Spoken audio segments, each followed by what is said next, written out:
Chapter 1059. Little Uncle was naturally referring to the little wolf cub, hanging on Qishuan's body. Gu Mingming took a closer look, and saw that the hind leg in Qishuan's arms was injured.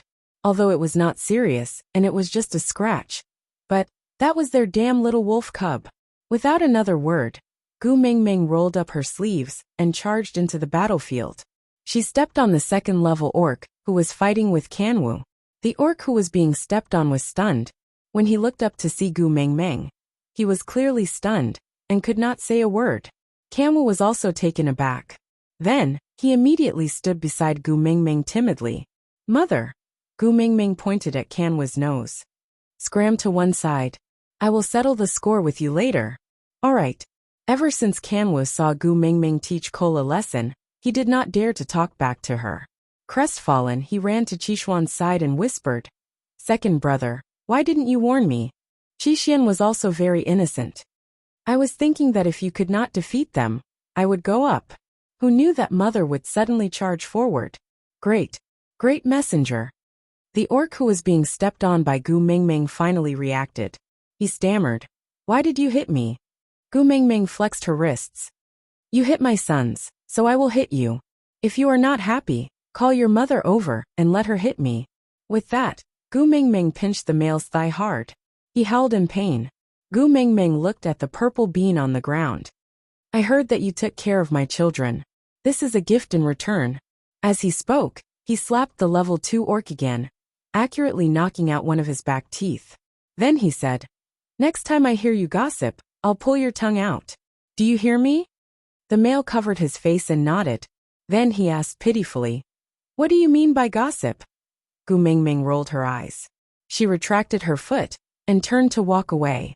She hooked one arm around Kanwu's neck, and used her index finger to flick Kanwu and Qishuan's heads. "Didn't I tell the two of you that when fighting a tiger, blood brothers will fight together? The opponent is a level 2 beast. Why don't the two of you attack together? What if I suffer losses?" "I'm being lectured." The two brothers lowered their heads, and obediently admitted their mistakes. "Mom, we know we were wrong." Elvis carried Gu Mingming, and pulled Kanwu out from her arms, throwing him to the side. This kind of challenge is always one-on-one. It's against the rules for two brothers to fight against one. Gu Mingming exploded. "What do you mean by not following the rules? I am in charge of Zacharias now. I am the rule. My rule is not to let my sons suffer any losses." Elvis chuckled. "Then why did you show mercy just now and not kill him directly?" Gu Mingming smacked her lips and said, "I'm not a homicidal maniac who would want someone's life just because of a little conflict between kids." Elvis rubbed Gu Mingming's head and kissed it, saying dotingly, "Tough mouth but soft heart." Burke knew that Gu Mingming had arrived and hurried out to welcome her. However, he stopped 10 steps away, and looked at her radiant smiling face under the sunlight, as well as her happy partners, one in black and one in white beside her. Even the snake beast, which was emitting a sinister aura, felt warm because of her presence. As for him... Chapter 1060. Mimicking solder. Burke also opened up a meeting room in Zacharias. There was no room made of stone, so he could only dig a spacious cave. He found a huge rock, and dug out a stone chair with his claws. Then he covered it with a tiger skin. How should she put it? It looked like an imitation of Sauter's meeting room. Although it was not satisfactory, Gu Mingming was not picky. She turned around and sat on the chair. Looking at Burke, she asked, "The people here don't look easy to get along with. Can you handle it?" Burke nodded and smiled. "With Kanwu and Qishuan's help, it won't be a big problem." Gu Mingming nodded and didn't say anything else. She always felt a little awkward when facing Burke. It was the kind of feeling where you knew he liked you, but he was trying his best to hold it in. You didn't even have the chance to reject him, and could only act dumb and not understand. Sigh. It was tiring to put on an act, but it was also tiring to be forced to cooperate.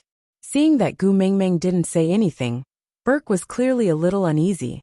He pretended to cough to suppress his palpitations. Then, with a flickering gaze, he said, "The kid who fought with Kanwu today was Leonard's younger brother, Victor." "He?" Gu Mingming chuckled and interrupted Burke. "Why? Are you afraid that I will hold a grudge against you? Burke hesitated for a moment before nodding. I promised after entering the tribe that I would do my best to protect them, so. Gu Mingming waved her hands. Don't worry. I have no intention of pursuing the matter. After all, he hit our little cub, and I have already hit him back. He scolded our child, and I knocked out one of his teeth. An eye for an eye, and we are even now. Borg nodded and said, Then are you going to see Natalie? Gu Mingming nodded. Then she stood up. Just let these two rascals accompany me. You can go ahead with your work. Burke pursed his lips, then nodded in response. Kanwa led Gu Mingming, and the rest towards Natalie's house, while Qi stayed behind. Only after Gu Mingming, and the rest were far away, did he nudge Burke with his elbow. Before my mother came, you have been longing for her every day. Now that she's here, why aren't you even looking at her? Borg smiled bitterly and said, I'm afraid of seeing her smile at me. I can't have her, but I can't forget her. Qi smiled and shook his head. He patted Burke's shoulder and chased after Gu Mingming. Natalie's cave was located at the edge of the area. She claimed that it was more peaceful and undisturbed, but Gu Mingming knew that it was most likely because the old tribesmen of Zacharias were unhappy with Peter's status as a stray beast, so they were ostracized. Gu Mingming offered to fetch Natalie back to Saint Nazaire with her, but Natalie rejected. She said that she liked her current life. She could be with the person she loved, and could also help Elvis take care of Kanwu and Qi. This made her feel very satisfied. As for what others thought, she didn't really care. Gu Mingming admired Natalie's open-mindedness. Anyway, if it were her, she would definitely not be able to stand being pointed at like this every day.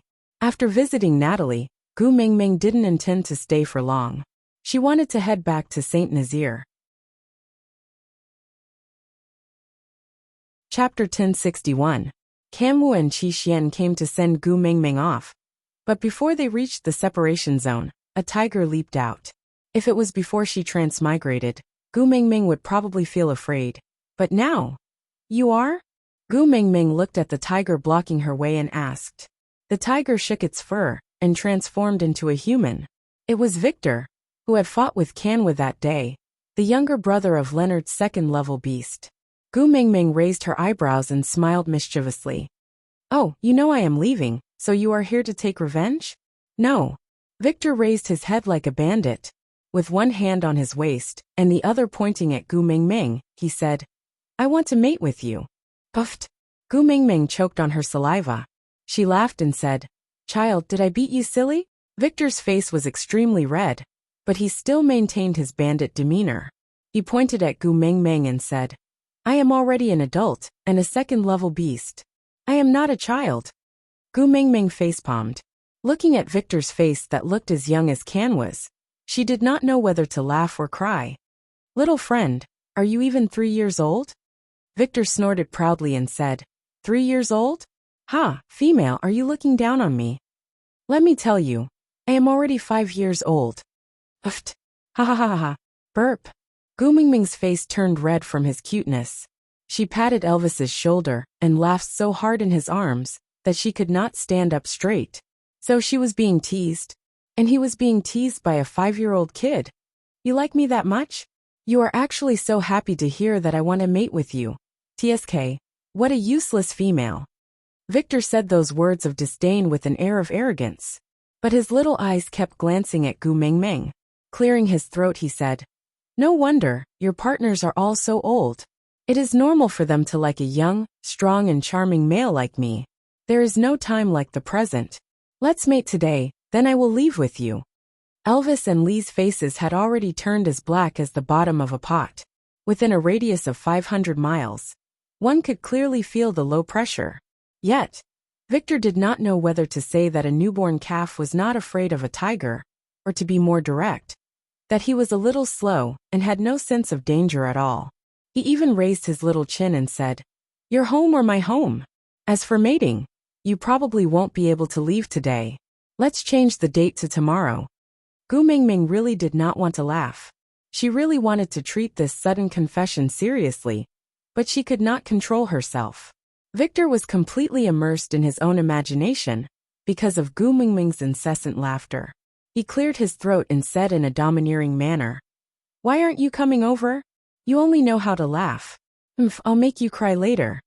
Gu Mingming laughed until her stomach hurt. She turned around and hugged Elvis's neck, laughing like a mantis shrimp. Elvis stood at the same spot with a black face. Leah, on the other hand, smiled lightly and elegantly. His lips curved like a crescent moon that could stir up people's hearts. His eyes sparkled with a smile. He took a step forward and said, "Victor, right? If you want to mate with a female, the first thing you have to do is to issue a challenge to her partner. Do you want to choose me or him?" Chapter 1062. The corners of Lee's lips were still hooked up, and the smile on his face was even more radiant and gentle. Those who knew him well knew that this meant that he was even angrier. Turning his head, he placed his index finger on his lips and looked at Gu Mingming seductively. "Mingming, can he mate with you without a challenge?" Gu Mingming was still laughing and could not straighten her back. She could only try her best to wave her hands and say with a voice that was shaking from laughter, "I'm not a pedophile, ha ha ha ha little brat or whatever, ha ha ha burp. I'm not interested at all, ha ha ha ha. Female, your nickname is hypocritical." Victor pretended to be deep in thought. "Don't say one thing but mean another. You obviously like me." Gu Mingming hugged Elvis's neck and shook it. "Hurry up and leave. I'm going to die of laughter if you don't leave now." But Elvis stood at his original spot without moving an inch. His face darkened and he raised his eyebrows. "Reject him immediately." Gu Mingming knew that the word love rival was equivalent to Elvis and Lee's minefield. Whoever stepped on it would be blown up. Today, not only did this little brat step on it, he even did a breaking dance in the minefield. Looking at Elvis's dark face, Gu Mingming did not dare to laugh anymore.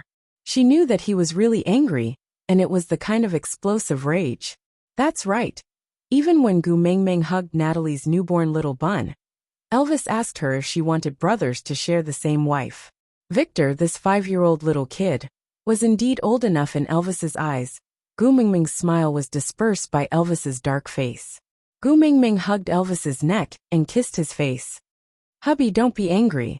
With that, Gu Mingming jumped down from Elvis's arms and walked straight to Victor. She leaned against Lee's chest and stood in a slanted position. She crossed her arms in front of her chest and raised her chin. "Hey little brat. Liking me proves that you have good taste. But it's a pity that I don't like males who can be beaten down by me." Victor recalled how Gu Mingming had slapped off one of his teeth that day and blushed. He snorted and said, "But they can't beat you either." Gu Mingming's face turned red. Gu Mingming chuckled. "But I don't even know how to fight them." Victor wanted to say more, but after receiving Gu Mingming's meaningful glance, he forcefully swallowed his words. Clenching his fists, he said, "I got it. One day when I am strong enough, I will come and find you again. At that time, I will definitely be able to defeat you, and then you will no longer be able to reject my mating request." Gu Mingming chuckled. "Yeah, I'll wait and see." After saying that, Victor turned around and left. He walked faster and faster until he was almost running. The first confession in his life ended just like that. Victor was very upset. That day when Gu Mingming stepped on him, he laid on the ground and looked at her. The sun was right above her head, and her entire body seemed to be glowing. At that moment, Victor knew that the love at first sight he had in this lifetime was used up just like that. He hesitated for a few days. Every day, he would pretend to pass by Natalie's door by accident. He just wanted to look at her from afar. He did not know what he wanted to see her doing. He only knew that her existence itself made him extremely happy. Knowing that she was leaving today, he mustered his courage to block her path and confess to her. It was not that she did not understand. Her smile had nothing to do with liking him. She was just laughing at him for overestimating himself. Aside from the topic, today's update has ended. Chapter 1063. How could he not feel the dangerous aura emanating from Elvis and Leah? He was just suppressing the urge to run and risking his life in exchange for a result. In the end, he understood Gu Mingming's gaze. She was saying, Hurry up and leave, you will die if you don't. Ha, he might as well just die. Being saved by the female he liked in such a way. He might as well die in a mating battle. After Victor ran far away, he was stopped by someone. The people who stopped him were none other than Kanwu and Qi Xian. Qi Xian was just watching the show, leaning against a tree trunk, without saying a word. He was here, because his mother said, "Fighting a tiger is a brother. You cannot let your younger brother suffer. Victor, I treat you as my opponent, but you actually want to be my daddy."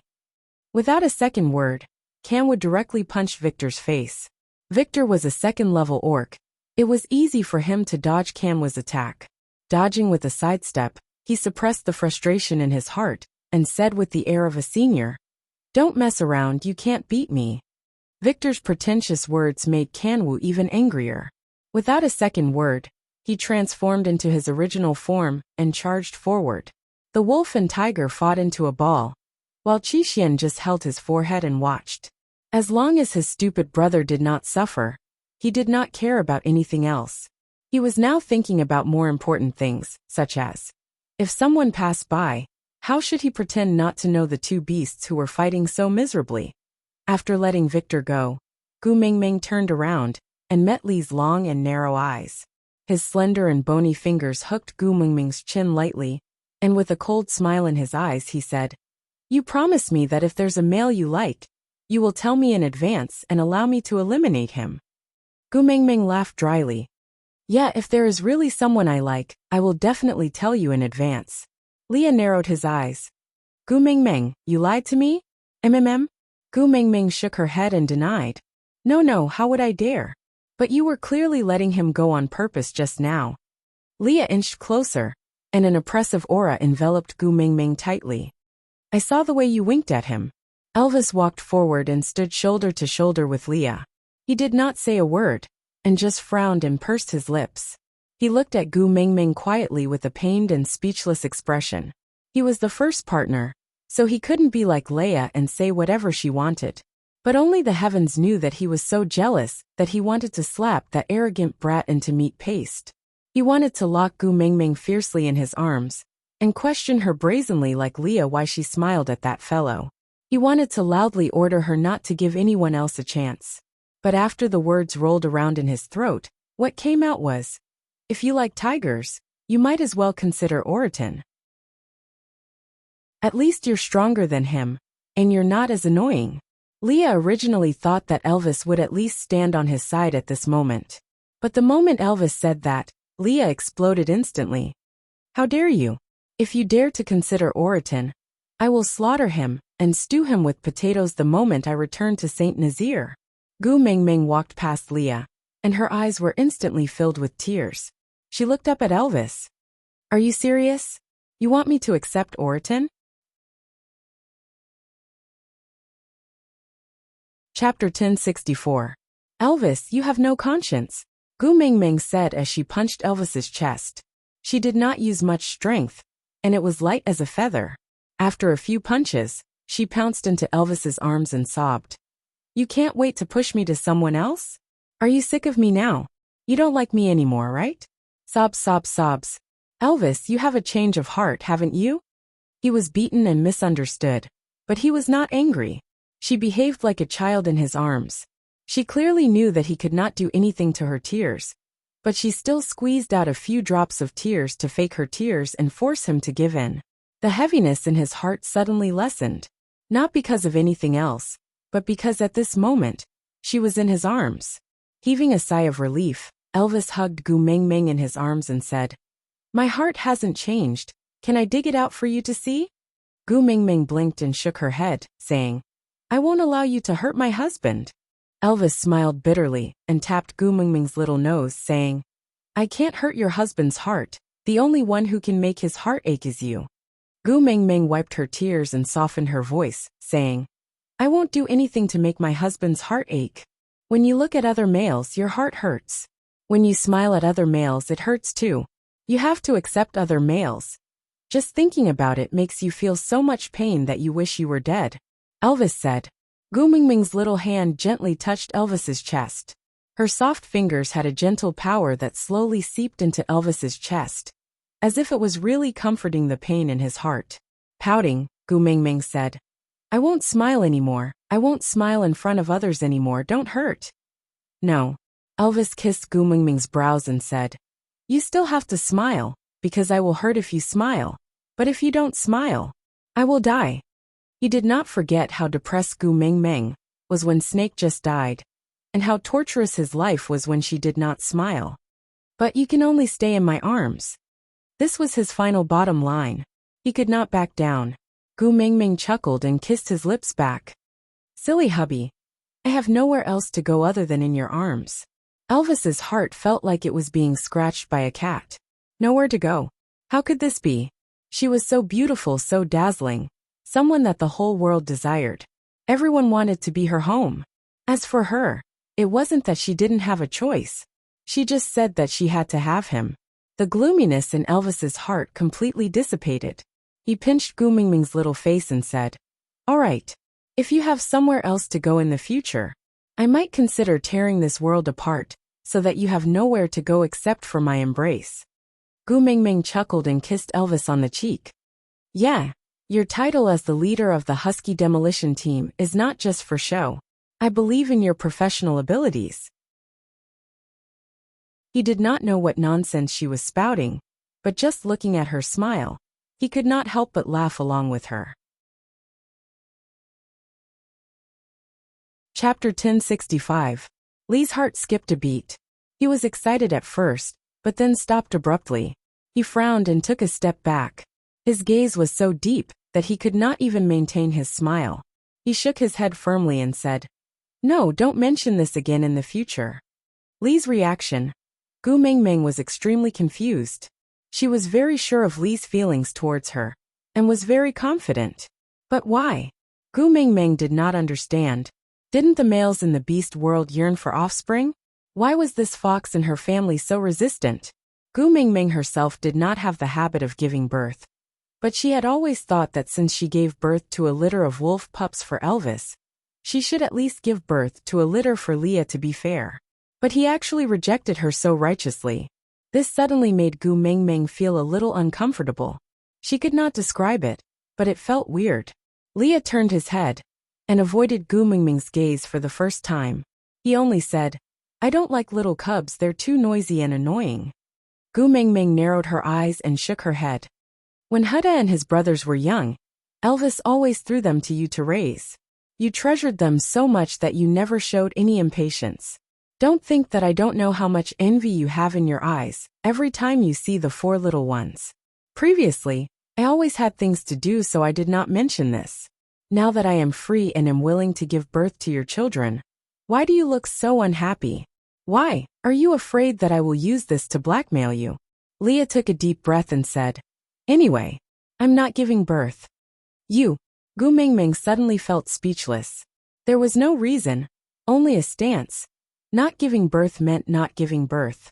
Gu Mingming suddenly laughed.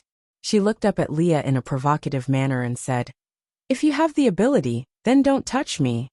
What she meant was that unless you become a monk for your entire life, I have the final say on whether you give birth or not. Leah made a prompt decision and replied in a righteous manner, I don't have the ability. Gu Mingming was amused by Lee's strong and cowardly attitude. She did not know what to say to him. Leah did not give Gu Mingming time to think and continued. Just like before, just place it outside or somewhere else. As long as it is not placed there, you will not get pregnant. When Leah said that, Gu Mingming suddenly realized something. After giving birth to Huda and his brothers, other than the time she mated with Leah, Leah and Elvis did not seem to have planted their seeds in her body again. Glancing at Leah and then at Elvis, Gu Mingming frowned, realizing that things were not so simple. Did you two discuss this beforehand? Gu Mingming asked.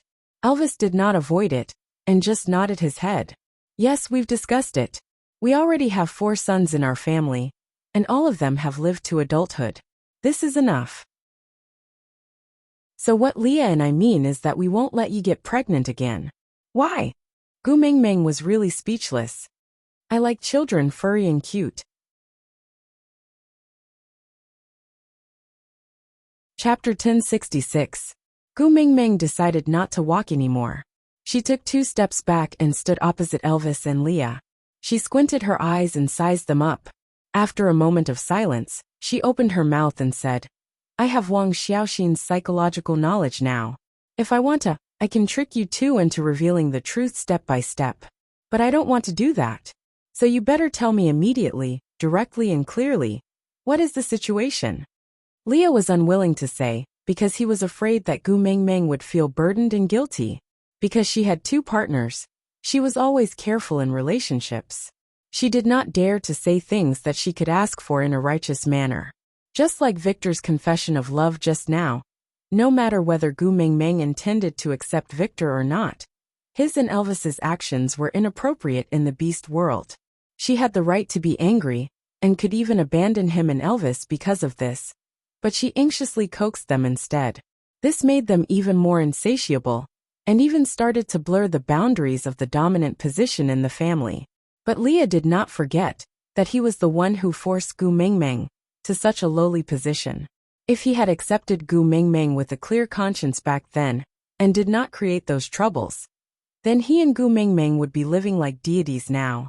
Or when she and Elvis had clearly rejected him after mating, he should have let go of her easily. Even if he was secretly in pain, he should not pester her, disturb her or force her. If that was the case, she would definitely be living in a righteous manner. But greed was human nature, and it was engraved in their bones. When they could not get it, they wanted to get more. When they got more, they wanted to monopolize it.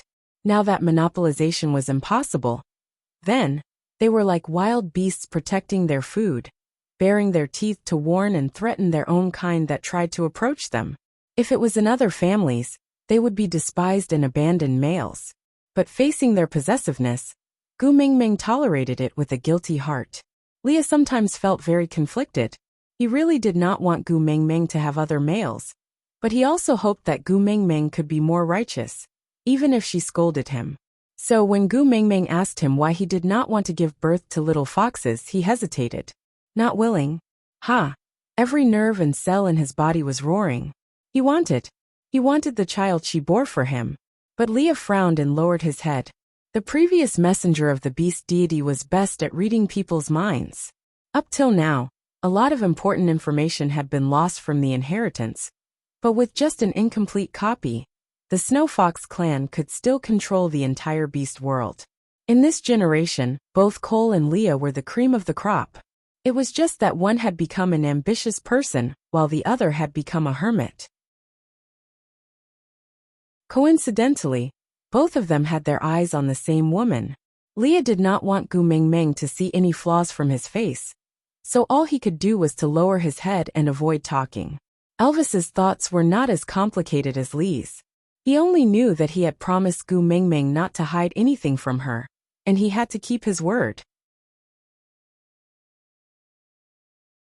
Chapter 1067. Gu Mengmeng was taken aback, and did not know whether to laugh or cry. The things that she could not understand, no matter how hard she thought about it, became clear in an instant. It was not that complicated at first, but she was the one who worried for nothing. So, you guys did not let me get pregnant because you felt sorry for me? Gu Mengmeng chuckled. She laughed at herself for forgetting the pain after the scar healed. She was in so much pain when she gave birth to Hutta and his brothers, but now, she only remembered that it was quite painful. But how painful was it? She could not remember at all. Perhaps when she was giving birth to the 4 brothers, she had really shouted that she did not want to give birth anymore. But now, she could not remember it anymore. Gu Mengmeng shook her head and opened her arms to hug him. Elvis pulled her into his arms and rubbed his face against her neck intimately, satisfied with the fullness of having her in his arms. Gu Mengmeng was such an existence to Elvis. She did not need to do anything, but her presence could fill his heart to the brim. Gu Mengmeng pulled Li's hand and smiled gently. I have the powers of a beast king now. Even if you cut me open and dissect me, I might not die. Giving birth to a child is a piece of cake. Leah felt very helpless. He had struggled for a long time and did not want to say it, but Elvis had said it out loud so easily. So, he was the best candidate to be the first partner. As for himself, he might never be able to be as calm as he was in front of Gu Mengmeng. He was not afraid of Gu Mingming knowing anything. As for himself, no matter how hard he tried, some thoughts were stuck in his mouth. Pinching Gu Mingming's little hand, Leah chuckled. You won't die, but you will be in pain. Elvis and Leah had the same thoughts. They had both seen Gu Mingming giving birth with their own eyes. Even now, Elvis could still taste the blood in his mouth. It was as if a basin of rusty water had been poured into his windpipe. That feeling was unforgettable. Usually, when his Xiaoming's hand was pricked by a wooden thorn, he would feel as if his heart was being smashed by a stick. And that night, Gu Mingming's blood flowed like a river, and she was in so much pain that she wished she was dead. That scene had really shocked them. They knew that they did not have the courage to go through it again. If they saw Gu Mingming in so much pain again, they would probably go crazy. Gu Mingming's gaze reflected the sunlight and landed on Li's face. She smiled peacefully and said, But if I don't give birth to a nest of cubs for you, I will feel very regretful. She gave Elvis, Huda and his brothers, and also gave Elvis the title and status of the first partner. But other than a mark on her ear, Leah had nothing else. Leah sighed. If the reason that Gu Mingming mentioned was about him, he could use a sentence that he had long prepared. I don't need cubs to brush her off. But she said she would regret it. She also wants a nest of their cubs, right? It wasn't all because of guilt and inferiority, but because she loved him. That was why she wanted a nest of their cubs. Gu Mingming, I don't want to see you bleed anymore, and I don't want to see you in pain anymore. Leah looked deeply at Gu Mingming and said. Gu Mingming patted Li's shoulder and said, It's all right, just don't guard the cave when I'm alive this time. Leah was speechless. Her solution was to keep him out of sight. Gu Mingming.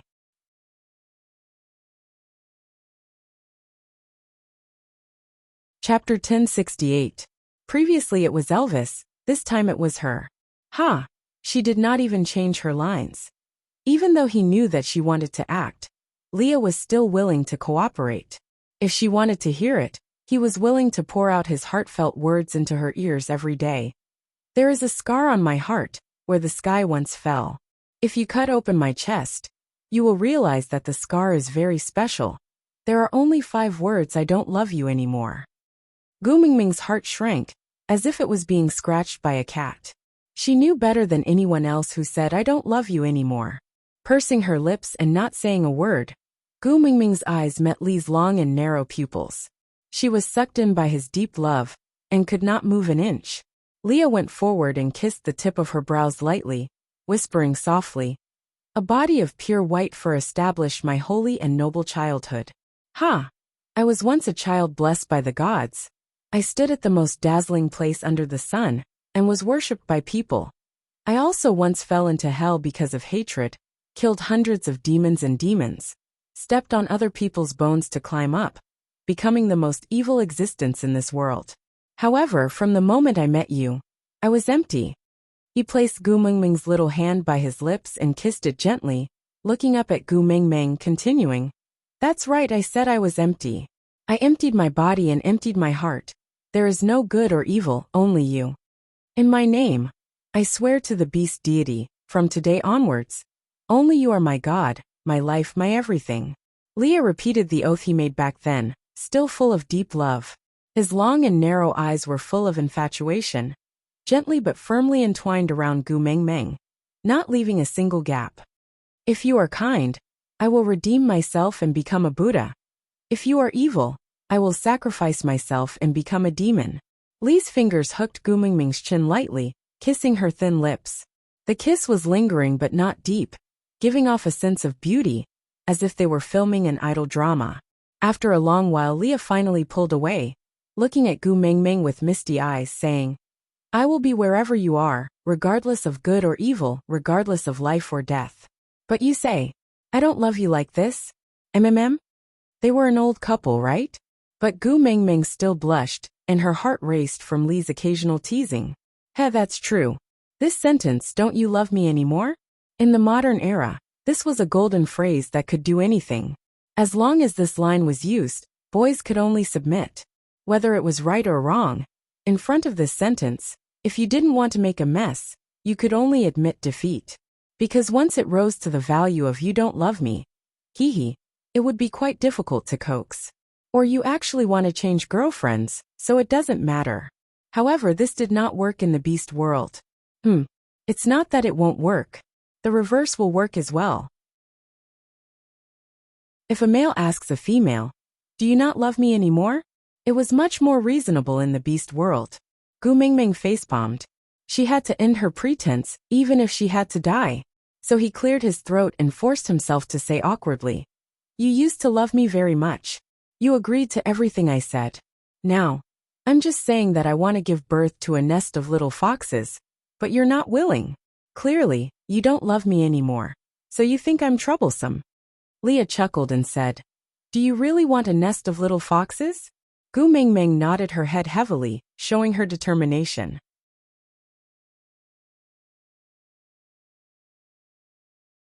Chapter 1069.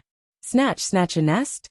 Gu Mingming's mind couldn't keep up with Li's pace, and she didn't understand what he meant. Leah nodded. Although it may be a little troublesome, it shouldn't be difficult to set up a trap. As long as you kill a female that has just given birth, you can get a nest of fox cubs. The last time I heard from Oakley, he said that there were 3 litters of newborns. Among them, Philly's 3 cubs are the best and Lacey's have the most with 5 cubs. Which nest do you want? Gu Mingming stared at Leah for a long time, and confirmed that Leah was serious, her face flushed with shock. "It's not like I can't give birth myself. Why would I snatch someone else's?"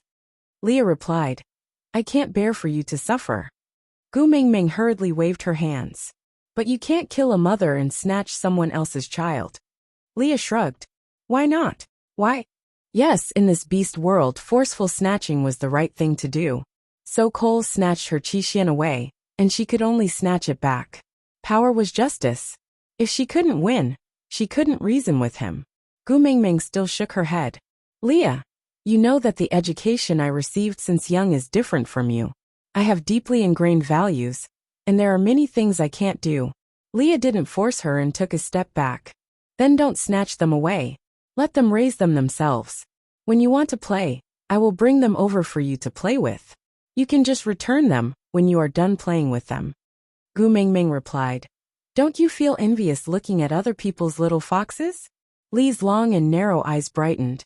Layers of smiles and gentleness rippled out, slowly pouring into Gu Mingming's bright eyes. "When you are by my side, I have never envious of anyone." Gu Mingming's heart fluttered under Li's affectionate gaze. She blushed slightly and lowered her head in silence. Cole, who had been waiting at the stray beast camp for a long time, but Gu Mingming and the rest still hadn't appeared. He came over and heard Li's confession. He snorted in disdain.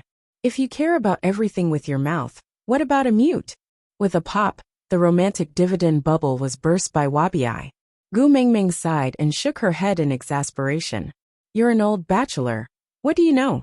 I am only over 800 years old this year. You are the 10,000-year-old bachelor." Wabi and Gu Mingming would feel uncomfortable if they did not exchange a few words. Gu Mingming wrapped one arm around Elvis's neck and the other around Leah. She said, "I have a partner. I can't afford to be a bachelor." Wabi gritted his teeth. "Great." Gu Mingming found another point to mock him. "Damn it, if I had known earlier, I wouldn't have been so talkative. What a waste of time." Wabi pretended not to hear Gu Mingming's provocation. He swung his tail impatiently. Are you leaving or not? What? Are you going to spend the night here?" "Look, the isolation belt is less than 10 steps behind you. Even a snail can walk faster than you." Before Gu Mingming could say anything, Elvis spoke up. "I met with some trouble just now, so I was delayed for a while." Wabi immediately became alert. He looked around. "Did Cole find trouble with you just now?"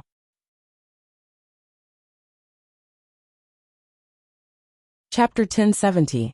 Then, Wabi wanted to ask more, but was interrupted by Gu Mingming. "Let's hurry. I want to return to St. Nazaire as soon as possible." Gu Mingming thought to herself, after such a big fuss, Victor's matter had finally been settled. She better not let that idiot Wabi bring it up again. How could Elvis and Leah not understand her? But that Victor wasn't worth pursuing too much. It was enough for them to make their stance clear. It was not worth it to harp on and make things difficult for Gu Mengmeng. Moreover, if that stupid tiger hadn't used his age to agitate Elvis and Leah, they wouldn't have cared about him at all. After a day's journey, they found a cave to rest in at night. Elvis and the rest had dug this cave the last time they returned to St. Nazaire from the stray beast camp. At that time, they had thought that Natalie and Peter were here. And given Gu Mingming's character, they would definitely come here often. So they had dug this cave in advance, so that Gu Mingming could rest on her way back and forth. The cave was well hidden, and with Gu Mingming's beast king scent lingering around, ordinary beasts wouldn't dare to approach, not to mention wild beasts. After dinner, it started to drizzle. Such weather was more comfortable for Wabi outdoors than indoors, so he swam out. Gu Mingming didn't bother about him. Leah started a fire in the cave to keep the inside of the cave dry, so that Gu Mingming could have a comfortable sleep. Ever since Gu Mingming had a nosebleed in solder, Leah hadn't started a fire in the cave for a long time. When she slept, Elvis and Leah would hug each other to keep Gu Mingming warm. There was a fire in the cave, and the warmth made Gu Mingming sleepy. She closed her eyes in Elvis's arms and fell into a deep sleep. Looking at her defenseless sleeping face, Elvis narrowed his eyes. That slightly open mouth was like an invitation, making Elvis a little dazed. Before his brain could make a decision, his lips were already pressed against that wet spot. In her half-dream, she sensed a familiar scent. Gu Mingming didn't resist, but instinctively wrapped her arms around Elvis's neck. This action was undoubtedly a form of encouragement, making Elvis, who only wanted to steal a kiss, even more irresistible. Flipping over, he pressed one hand against the side of her ear, and the other around the back of her head, using his forearm as a pillow for her. He half knelt in between her legs to support his body's strength, sticking close to her but not crushing her. This kiss gradually developed from light and sweet to lingering. As she was too familiar with Elvis, Gu Mingming instinctively responded to this kiss, but did not open her eyes, as if it was an unconscious action in her sleep. When her tongue responded to his teasing, he seemed to have received some kind of permission, and became even more unbridled. Gu Mingming, whose pajamas were already heavy from the warmth of the campfire, felt even more dizzy from Elvis's kiss. Her brain could not react, but her body gave the most direct response. The fox's seductive fragrance filled the entire room. The fragrance was strong and alluring. "Xiaoming, you're giving your permission, right?" Elvis's deep and hoarse voice rang beside Gu Mingming's ear, teasing the string in her heart. Gu Mingming moaned, because of the ticklish feeling. She twisted her body twice, as if expressing her dissatisfaction at Elvis restricting her movements.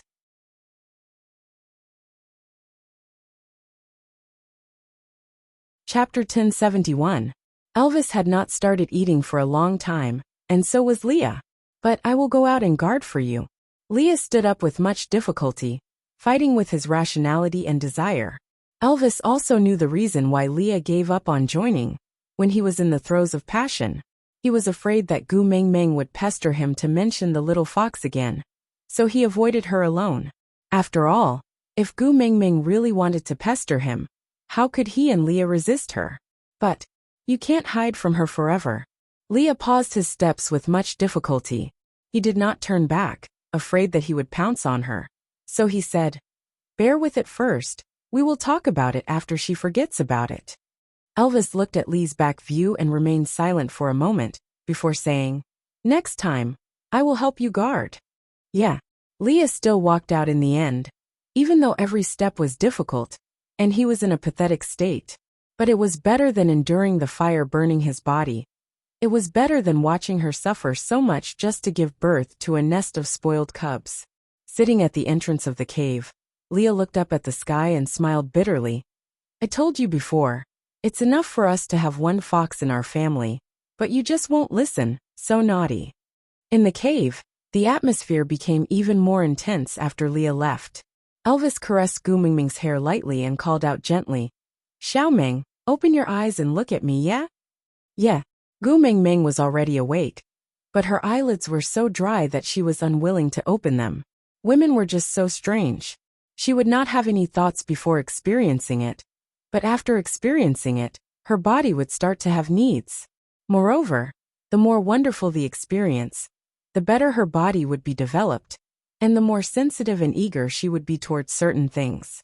Elvis's comfort had long ignited Gu Mingming's body. It would be a miracle if she could still sleep peacefully. Wrapping her hands around Elvis's neck, Gu Mingming turned around and laid on his chest. She rubbed against his neck in a coquettish manner, her little hands caressing his collarbone, and the tip of her tongue lightly licking his Adam's apple. Elvis's throat tightened, and he instinctively swallowed his saliva, his Adam's apple bobbing up and down. This small response made Gu Mingming feel like a child who had stolen a fruit, and was especially interested in this moving candy. Her half-asleep body was even softer than usual. She laid on Elvis's body as though she had no bones, and rested her head on his shoulder. Her entire body was emitting a seductive fragrance, and her body temperature was slightly hot, making Elvis's internal organs feel comfortable. The little person who was causing trouble did not open her eyes. Her small mouth wandered between his neck and chin, as if she was tasting a delicacy. She nibbled and kissed, making his chin full of saliva. However, he was reluctant to pull the little person away from his body. The itch in his heart was unbearable, but he damn enjoyed the torment. Ha! Gu Mingming was born to torture him. Hubby, Gu Mingming called out softly. Elvis's bones completely melted when he heard her. He breathed heavily beside Gu Mingming's ear and gently bit her earlobe, asking softly, What do you want me to do? Gu Mingming bit Elvis's chin, and did not use much strength. Then she said in a muffled voice, Kiss, hug and raise me up high. Elvis chuckled and the word good was drowned between their lips and teeth. The ground was full of flowers, the ambiguous flowers blossomed. Out of topic. Hurry, there's no time. Hurry up and board the train. Look at the car plate. 492779273. After boarding the train, look for the administrator to check the tickets. Babes with more than 800 fans can enter the VIP cabin and enjoy the special treatment of overflowing meat fragrance. Note: this train is not heading to the kindergarten. Please do not sneak onto the train if you want to go to the kindergarten. This train is not heading to the kindergarten. Please do not sneak onto the train if you want to go to the kindergarten.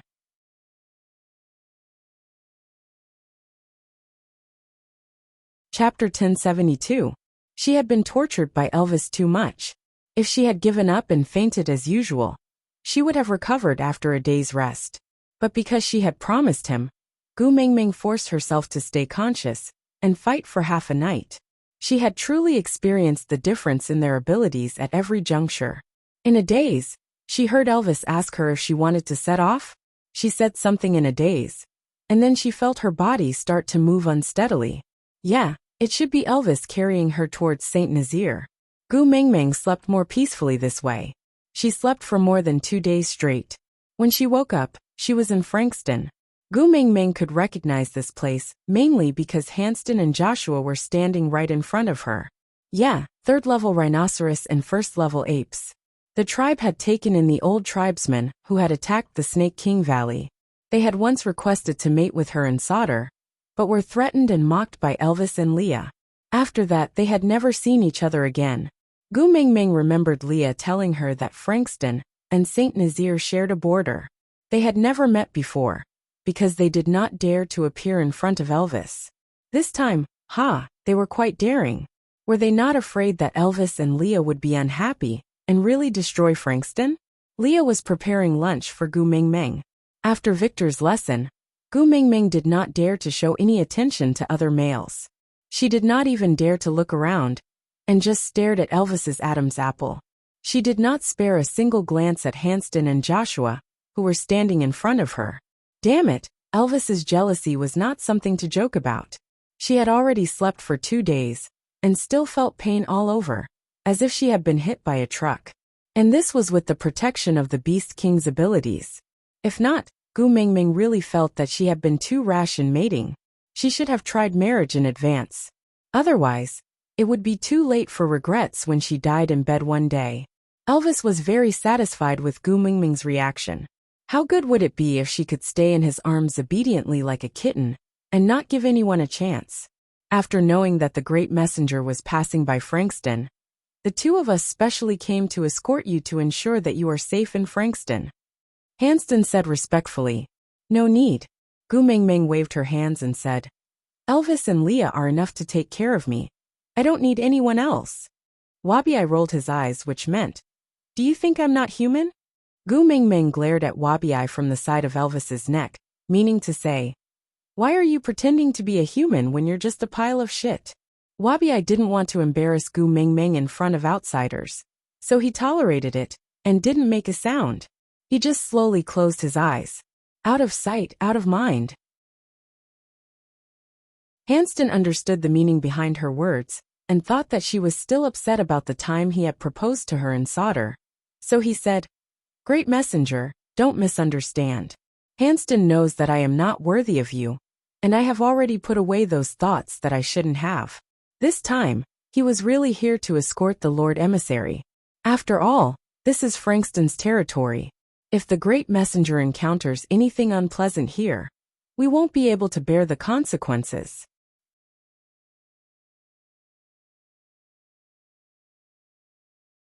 Chapter 1073. Joshua could not withstand the silent stare of a fifth-level orc like Elvis. His heart was beating so fast that it was about to jump out of his chest. But from the corner of his eyes, he saw Gu Mengmeng, who was nestled in Elvis's arms and had not looked at him at all. He did not have the right to challenge, but he could not give up. He lowered his head, not daring to look at Elvis in the eye, but said with a trembling voice, I like the mighty messenger, this will not change. But I also know that I do not have the right to pursue her. So I will not do anything unnecessary to make myself look pathetic in front of the mighty messenger. Ha! Elvis chuckled and waved his hands, saying, What makes you think that I will allow an idiot who covets my female to stand out in front of Xiao Meng? I will give you two choices, scram now, or... Before Elvis could finish his sentence, he shook his body and instantly released his fifth-level beast pressure, then immediately retracted it. It was as if Joshua was inflated into a human-shaped balloon at the opening of a shopping mall in a second, then immediately deflated back to his original size. His knees gave way and he knelt on the ground, reverting to his original form, but he did not even have the strength to escape. Hugging his head with both hands, Joshua buried his face tightly in his knees, trembling all over. Hanston was here to express goodwill and not to cause trouble. Seeing how Elvis was acting, if they did not leave now, he might just kill the two of them right here. So he did not dare to delay any further. He only helped Joshua up and said, Since that's the case, we'll head back first. After all, we are neighbors and we still have to rely on St. Nazir's water source to survive the dry season. Elvis did not say a word, just looking at Hanston and Joshua with disdain like a king, expressionless and dignified. After Hanston left, Leah swayed his tail and placed one arm on Elvis's shoulder, while the other reached into his arms to poke Gu Mengmeng, who was curled up like an ostrich. He laughed. Ha! He did not want to show his embarrassment in front of Gu Mengmeng. Ha! Did he think that we would allow him to maintain a good image in front of Gu Mengmeng? Seeing that everyone had left, Gu Mengmeng heaved a sigh of relief. She leaned on Elvis's shoulder and said, He was just a first-level orc. Weren't you a little too ruthless? I was scared out of my wits. Elvis chuckled. If it was in the past, I would have just bitten him to death. I was afraid you wouldn't like it, so I held back.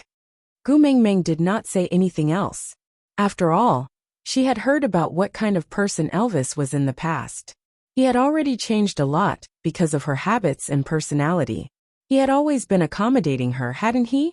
Leah prepared lunch, and Gu Mengmeng ate it casually before continuing their journey. It only took half a day to travel from Frankston to St. Nazir. That night, Gu Mengmeng returned to St. Nazir, and before she entered the territory, a row of familiar people were already standing there waiting for Gu Mengmeng. Barit and Oriton, the two great guards, stood right in the middle. It was rare that Ian did not climb up the tree, and just stood there looking at Gu Mengmeng with a faint smile. Fei Rue, who was half a head shorter, stood beside him. His pair of clear eyes reflected the stars in the sky, so bright that one could not shift their gaze away from him.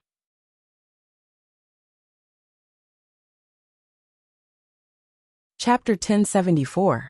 Oriton was much more at ease. Or perhaps it should be said that his naturally paralyzed face was too perfect. Even if he had any emotions, he would hide 95% of them, so no one could tell whether he was happy or sad. He just cleared his throat and asked, "Have you guys eaten dinner?" Gu Mingming shook her head and said, "I knew you were waiting, so I came back to eat with you." Oriton was obviously taken aback. Then he frowned slightly and said, "I have already prepared the prey for you today. I am not eating. I will only help you cut the meat, start the fire and wash the cutlery." Oriton was not eating. Not only was he not eating, he was also watching from the side. Was he torturing himself? Seeing that Gu Mingming was not saying anything, Oriton clenched his fists and said, "I am not eating tomorrow either." Gu Mingming was so stunned, a foodie actually changed his nature? Seeing that Gu Mingming was still not saying anything, Oriton frowned and clenched his fists tightly, as if he was enduring an extreme pain, and shouted, "I am not eating the day after tomorrow either. 3 days is the limit. I cannot tolerate any longer. If you are still not appeased, just let your partner fight with me." Gu Mingming. She had clearly said from the start that she deliberately did not eat dinner today, so that she could eat with him. Did she look like she was very angry? How cruel was it to deprive a foodie of the right to eat? Why would such a kind and gentle person like Gu Mingming do such a heavy thing? Wasn't that right? Gu Mingming covered her mouth and chuckled, saying, "Are you apologizing to me for leaving Sauter without saying goodbye?" Oriton didn't say anything. He looked away guiltily, then nodded his head slightly. Gu Mingming tilted her head to look at Barit and said, "What about you? How do you intend to express your gratitude?" Barit's lips pressed into a straight line. He lowered his head and said, "I betrayed you. I should go to the platform of the deity's punishment." Gu Mingming did not express her opinion. She just said to Elvis, "I am hungry, let's go home first, we will talk after eating." Elvis did not care about the 4 of them at all. He just walked past them and returned to the entrance of the cave, putting Gu Mingming down. This was their habit. Every time they returned home, they would definitely put Gu Mingming down at the entrance. Then Gu Mingming would hold their hands and return to the cave. It had been a long time since anyone had lived in the cave, so there was a thick layer of dust. Elvis took out a beast's skin and laid a thick layer on the ground. He then placed Gu Mingming on the cushion and kissed her forehead before returning to the cave to tidy up. Leah started a fire in front of Gu Mingming and set up a stone pot. Without standing on ceremony, he took the meat Oriton had prepared, changed the knife, added some seasonings and started cooking. From the moment the fire was lit, Oriton's eyes never left the wok. Barit walked to Gu Mingming's side and sat beside her. He did not dare to look at her, and just sat there quietly. After a long silence, he finally opened his mouth and said, "This time, I won't be able to survive." Gu Mingming tilted her head and looked at Barit, asking, "This is your way of compensating me?" Barit nodded and said, "Other than this life, I have nothing else. So, I can only offer this life to the beast deity to wash away my sins." Gu Mingming chuckled and said, "You did something wrong to me. Shouldn't you be apologizing to me? Why did you give it to my father?" Barit looked at her. He did not understand what Gu Mingming meant. Gu Mingming asked, "You don't want this life anymore, right?"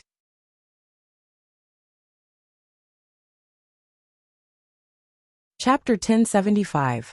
Gu Mingming smiled and took a deep breath, saying, "Since you don't want it, give it to me. From today onwards, your life belongs to me, and you have to listen to me for the rest of your life. You have to give up your own sense of right and wrong, and only obey me. This is called compensation. If you die so easily, I won't get anything. How is that considered as an apology?" Barit was stunned by Gu Mingming's reasoning. He was someone who had betrayed her. She was still willing to trust him again?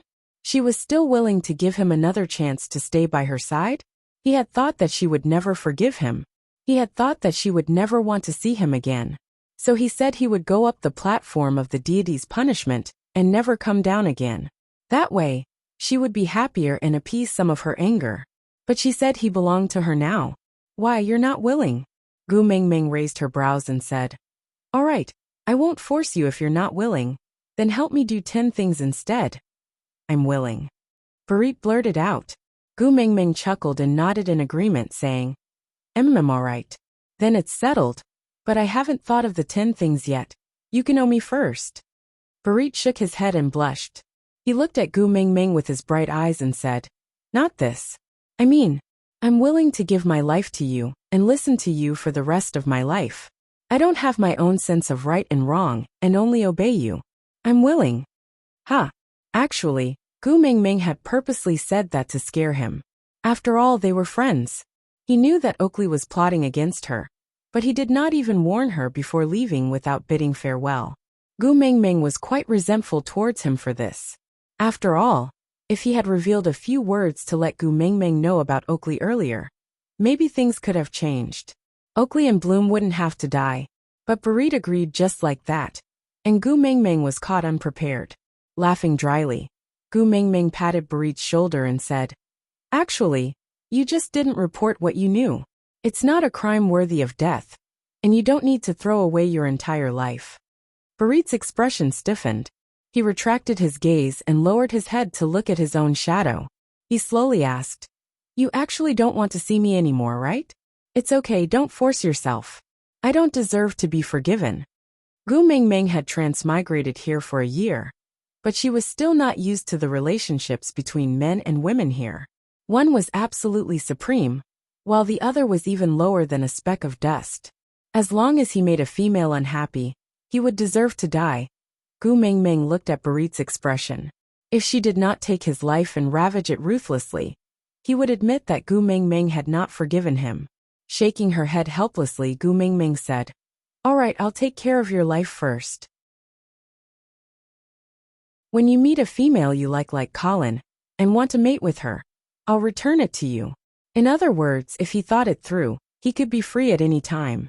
After all, Gu Mingming said, when you want to mate with someone and not after you mate. In other words, as long as Barit said, I have someone I like, I want to mate, Gu Mingming would return him his freedom.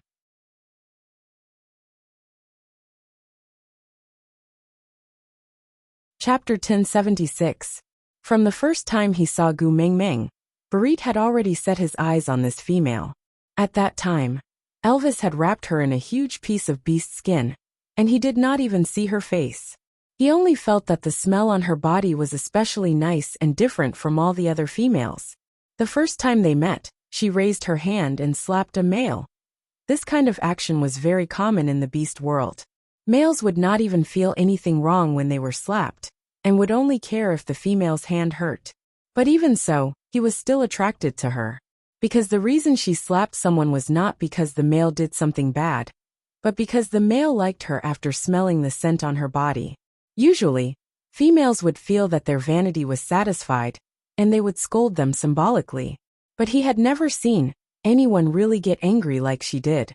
Maybe it was that slap that shattered the defense in his heart, so he could not help but be curious about what she was doing.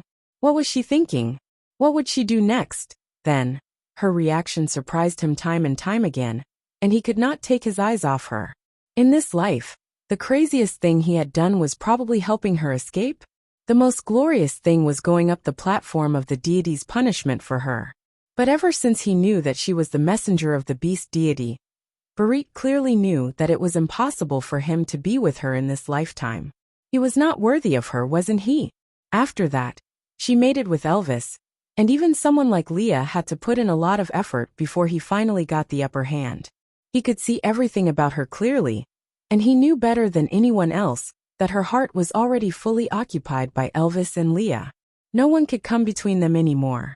Those two would not give any other males any leeway. If he wanted to stay by Gu Mingming's side, the only way was to bury his love deep in his heart and let it fester and fester. He did not know when it started, but the 3 words Gu Mingming had become Barit's everything. How could he still talk about mating with other females now? The only one he wanted to mate with would never accept him, right? It was already good enough that he could protect her. Giving this life to her was also considered as belonging to her, right? This belonging was already a gift. He didn't dare to hope for more. Gu Mingming did not know how many things Barit was thinking about.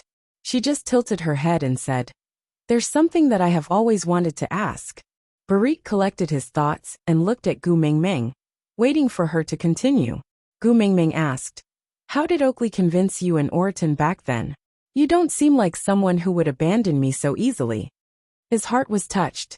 He had clearly betrayed her, but she was still willing to believe that he would not abandon her so easily. Taking a deep breath, Barit said, "Oakley told me everything. I sympathized with him in Bloom, so I agreed to his plan." What Barit didn't say was that Oakley's persistence and disregard for his own safety had moved him. His own love would never come to fruition, but if there was another pair of lovers in the world, he would be happy to see it. Moreover, he was very clear that no matter what Oakley was planning, no one in this world could hurt Gu Mingming. This was the main reason why he dared to agree to Oakley's plan.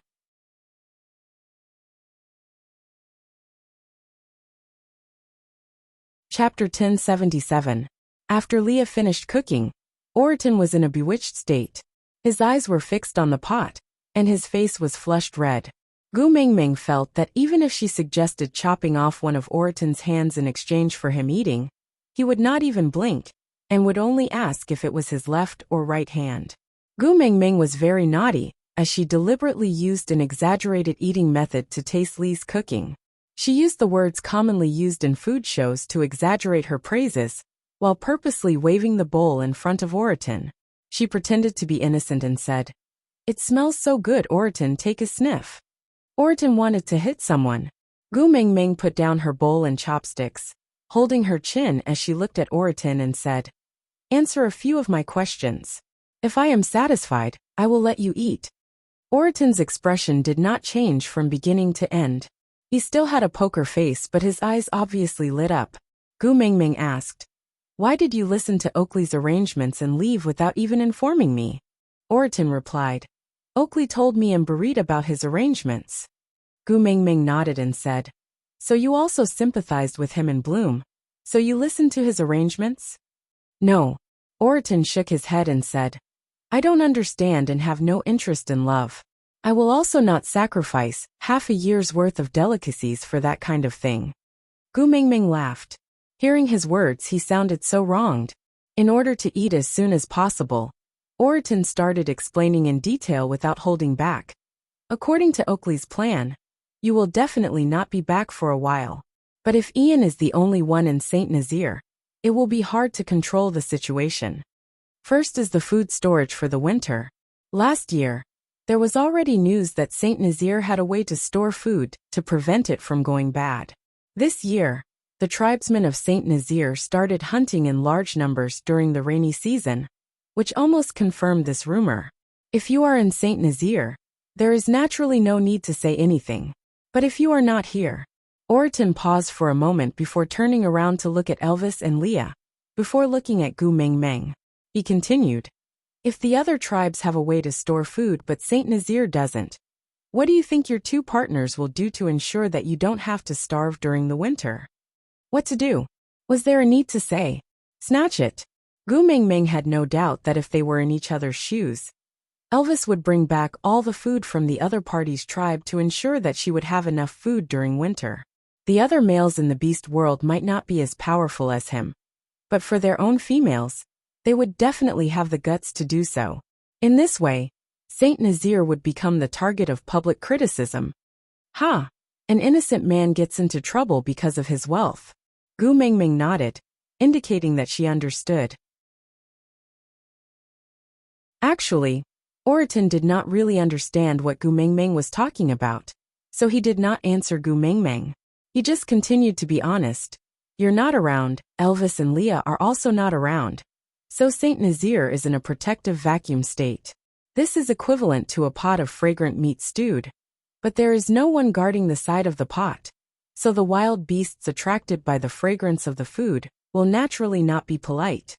Gu Mingming chuckled. Orton's analogy really showed the true colors of a foodie.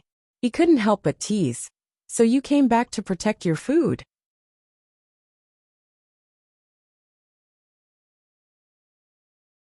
Chapter 1078. Gu Mingming nodded in agreement and thought to herself, "Snatching food from the tiger's mouth is courting death." Oraton continued. Even if Barit and I came back to guard, this rainy season is still very tough. People come in waves. The land beasts patrol in the day, and the Eagle Owl tribe guards the entire night. Once there's any disturbance, all the tribesmen will join the battle immediately. Even so, almost half of the food has been snatched away. Luckily, with last year's experience, we are especially well prepared this year. So even if a lot of food has been snatched away, it's still enough for everyone to survive through the winter. Gu Mingming nodded and felt a little more at ease. Actually, the reason why she dared to abandon the entire Saint Nazir and head to Sadr was mainly because the families of the 16 valued females she brought back from the beauty pageant all had powerful males. Each family had at least 1 or 2 4th-level beasts, and at least 4 or 5 3rd-level beasts. This kind of strength was enough to look down on the entire beast world. In terms of the tribe's overall strength, no tribe was a match for them. But Gu Mingming had neglected one thing. These 16 valued females came from 16 different tribes. They were originally the most beautiful females in their tribes, and the males in their families were all extremely powerful in their original tribes. This led to a very serious problem. No one was willing to submit to anyone, and they would only care about their own family's matters when faced with a problem. So Oakley arranged for Barit and Oraton to come back, because they were the messenger's guards, and had a certain status in the beast world. In addition, those females had a kind of blind admiration for Gu Mingming, and even looked up to her guards. So the two of them had to come back, not just to increase their fighting strength, but more importantly, to have someone who could make the decision when faced with a problem. They would not let Saint Nazir become a pile of loose sand and be defeated by others one by one. Oraton continued. The rainy season after the winter is better. There's plenty of water and food, but the following dry season is the second problem. Gu Mingming's heart skipped a beat and she frowned. Water source. Oakley had spread the news about the water source. Sadr was indeed the #1 battlefield, but those who did not dare to face Gu Mingming, and the rest would naturally set their sights on Saint Nazir, where the great demon king was not at home. After all, there was also a well here. Water in the dry season was equivalent to food in the winter, and the temptation was fatal. Oraton stared at the meat in Gu Mingming's bowl and swallowed his saliva. Then he continued. Luckily, Fei Rui has been guarding the well all this while. Once someone nears the well, he will let out a high-pitched warning sound, and the tribesmen will rush over in time. These rounds of battles are really exhausting. Letting out a sigh, Oraton continued. If you had not returned, we would have been thrown into a new round of battle. Yes, the rainy season had arrived, and it was time to prepare food for the winter. If Gu Mingming was not around, the fight for food would definitely happen again. Gu Mingming sighed, feeling that she would not be able to spend this rainy season comfortably.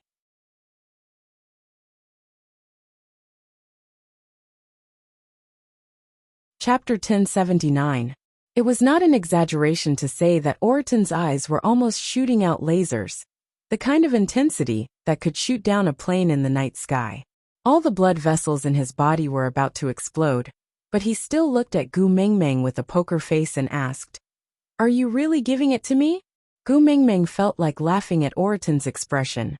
It was clearly written on his face that I will bite you to death if you don't give it to me. But his mouth still asked such an additional question. TSK, he was just being honest. She directly stuffed the bowl into Oraton's hands and said, Here, eat it. Oraton did not even bother to say a word of thanks, as he directly lifted the bowl and poured the contents into his mouth. Yes, using chopsticks was too slow. He had already suffered for more than half a year, and every cell in his body was screaming for Li's food. He was really hungry and thirsty. Gu Mingming did not know whether to laugh or cry as she watched him eating. Those who did not know better would have thought that he was a starving ghost that crawled out from hell. Slow down, don't chew your own tongue too. Gu Mingming teased. Sorry, your good friend Oraton has already gone offline. Gu Mingming scooped another bowl and passed it to Barit, saying, You eat too. You've worked hard for so long. Barit was not as stubborn as Oraton about food. Although Li's food was indeed delicious, Barit felt that such exquisite food should be eaten by females. Males did not need to be so particular about food, but this bowl was given to him by Gu Mingming personally. Not to mention delicious food. Even if it was a bowl of poison, he would not waste a single drop. Ian sat on the tree in a sickly state and lowered his head to look at Gu Mingming, saying, "Hey, I leveled up." Gu Mingming looked up and squinted at Ian carefully. He still looked like a sickly prince, but if she looked closely, there was an extra feather above his ears. Now there were 3 feathers growing vertically above each of his ears. Gu Mingming raised her head and narrowed her eyes. Gu Mingming chuckled and said, "Hey, congratulations." Ian snorted coldly and said, "Do you think I wanted to level up? It was all because you were not around for half a year, and I was forced to work so hard to level up. TSK, still congratulating? What are you congratulating me for?" A wave of beast pressure assaulted them without any warning. Ian fell from the tree and Oriton, who was eating, crashed his bowl onto the ground. Barit, who was sitting beside Gu Mingming, also fell to the ground. Even Leah was not spared. He stumbled and almost fell into the pot. Gu Mingming looked at Wabiai. "Little shit, what's wrong with you?" Wabiai glanced at Ian lazily and said, "I'm not happy that someone is talking back to you in front of me." Gu Mingming chuckled and slapped Wabiai on the shoulder. "Aren't you the one who deases me the most?" Wabiai straightened his neck and said, "That's different. I am the strongest, so I can fight you. Scum who can't even beat me. What right does he have to talk back to you? So what you mean is that you will protect those who are weaker than you, and ignore those who are stronger than you?" Gu Mingming stared at Wabiai with widened eyes. Wabiai nodded without hesitation. "That's right. When Snake tortured you in the past, I didn't dare to make a sound."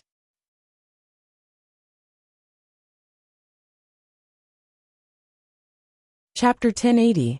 Wabiai was dizzy from Gu Mingming's shaking. He raised his hand to smack her on the head and pushed her far away. "What are you shaking for? My head is spinning. Is your brain filled with sh*t? In the entire beast world, only Snake was more powerful than me, but you took him in. Now you are the only one more powerful than me. If you really want to put on a show of bashing yourself, what else can I do other than to sit by the side and watch? Go up and give you 2 slaps, and say you are not allowed to bash yourself?" Gu Mingming's head was red from the smack, but she was not angry. She suddenly laughed out loud and took a step forward. She lifted Wabiai's chin with an evil smile. "Little baby, how did you know that my mind was filled with you just now?" Wabiai felt a chill run down his spine. He was a cold-blooded animal, and could not feel the cold. But this was the first time he felt as though his bones were frozen. Waves of nausea churned in his stomach. He raised his leg to kick Gu Mingming, but she beat him to it and stepped on his ankle, pressing him down. Gu Mingming was clearly very skinny, but her strength was not just for show. Especially when she was hitting Wabiai, she did not hold back at all. Wabiai was immobilized by Gu Mingming. Damn! He felt as though he was an emperor being countered by a weak attacker. So damn ashamed. The bumps all over his body fell to the ground. Wabiai glared at Gu Mingming fiercely. "Get lost. Who the hell are you calling little baby? You are the little baby. Your entire tribe is little baby. I a little shit, are you shy? Ha ha ha." Gu Mingming suddenly had a wicked sense of humor. She laughed sinisterly like a thief. "Ha ha ha, go ahead and scream. Even if you scream until your throat breaks, no one will come to help you." Wabiai stiffened his neck and howled. "Hey little wolf. Your female is in heat. Why aren't you bringing her back to the cave to settle it? Don't let her out to harm others." Gu Mingming did not give off any scent of the fox's seductive fragrance. She was not in heat at all. Elvis and Leah knew this very well. Moreover, the smile on Gu Mingming's face was really not related to lust at all. That was the expression of a little demon pranking someone. In this world, Wabiai was probably the only one who could argue with Gu Mingming like this without Elvis and Leah feeling the slightest bit jealous. Elvis, who was singled out, chuckled and said, "You are powerful and loyal to Xiaomeng. If she has the intention to accept you, it will be a good thing for our family. I don't oppose it. I advise you to give in. You can't win against her anyway." Wabiai's fangs began to tremble. F***K. What kind of family was this? Turning his head to look at Leah, Wabi said, "Hey, coquettish fox, hurry up and control your female. Your female is crazy." But Leah waved his tail and said coquettishly, "Aya, my heart is still pounding from the beast pressure you released just now. I will slow down. You hang in there first, good luck. I have high hopes for you." Gu Mengmeng laughed out loud. She gripped Wabi's arms tightly with both hands and stepped on his legs. And because Wabi was sitting down, Gu Mengmeng's entire body was like a slanted board, forming a right triangle with Wabi. She grinned so hard that her eyes were squinted, and she even raised her brows at Wabi. Aside from the topic, that's all for today's update. See you tomorrow, MMM. There shouldn't be any problems with teasing little shit, right?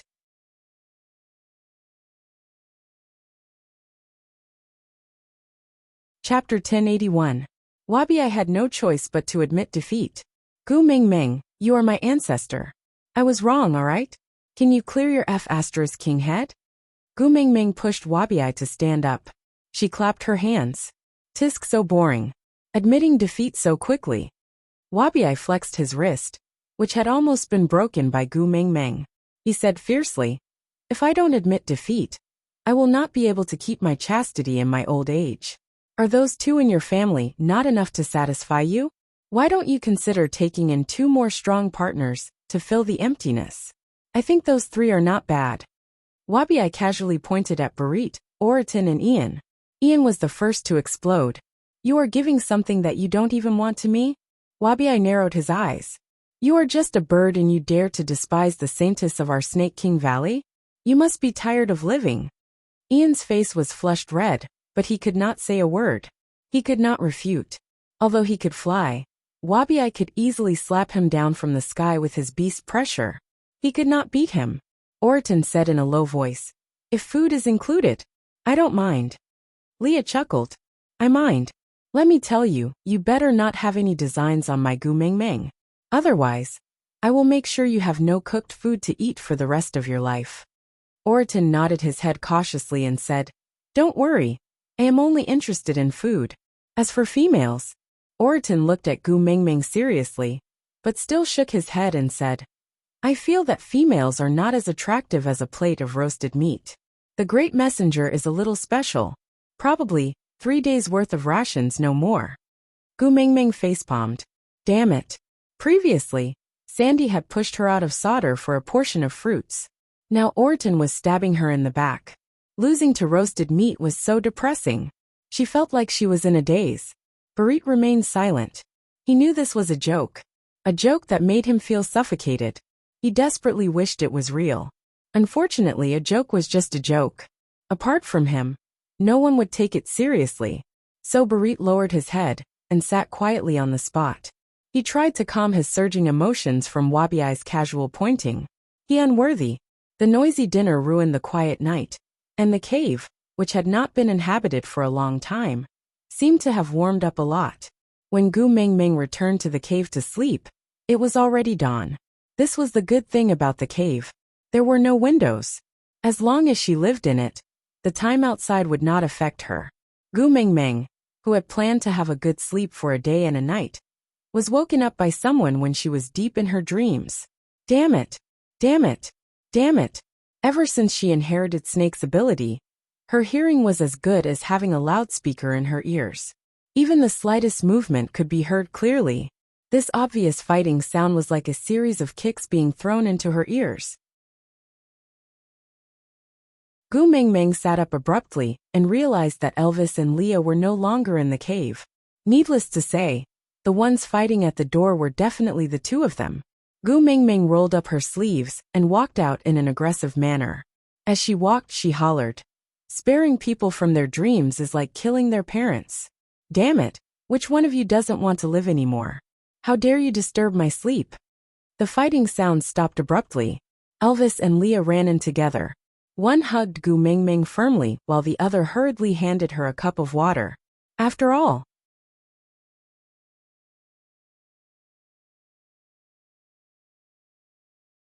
Chapter 1082. Gu Mengmeng's entire body was emitting a dark aura. The lack of sleep had caused her to be in an extremely bad mood. The moment she came out of the cave, the sunlight was blinding. Elvis's large hands gently covered her eyes, so that she could adapt to the light. Ever since she inherited Snake's abilities, her eyes were no longer the only way she could explore the world. Every cell in her body could tell her what was happening in places she could not see. Who are you? What's the matter? Gu Mingming's face accurately met with the people causing trouble at her door. Her teeth chattered loudly. Gu Mingming's voice was clearly gentle, but it made those few people shudder in fear, as if they had been frozen into ice under the scorching sun. Great messenger. Oui. Those people were so frightened by Gu Mingming's anger that their stomachs cramped up. Damn!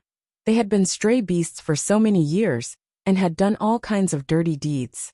They had gone through so many life-and-death battles, and faced countless near-death situations. But they had never felt so scared before. Indeed, bad people should stick to their character.